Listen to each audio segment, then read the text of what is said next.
tanan mong kadautan.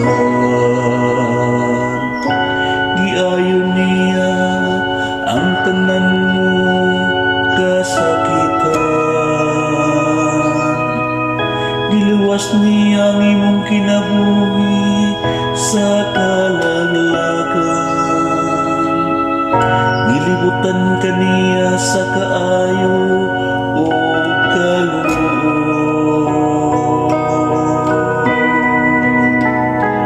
Ang Ginoo maayo o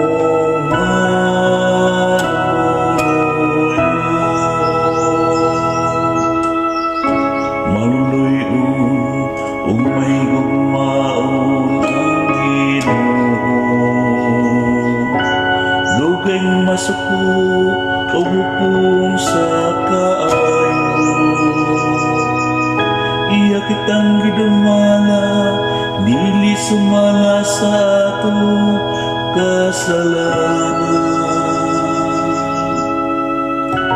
Nimibalos siya kanato, sumala sa atong mga kalapasan. Ang Ginoo maayo o manunoyo.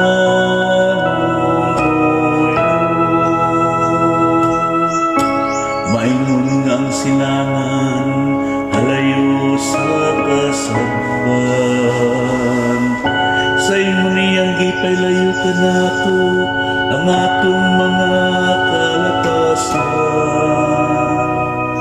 Maingon nga nga mahal, maluoy sa iyang mga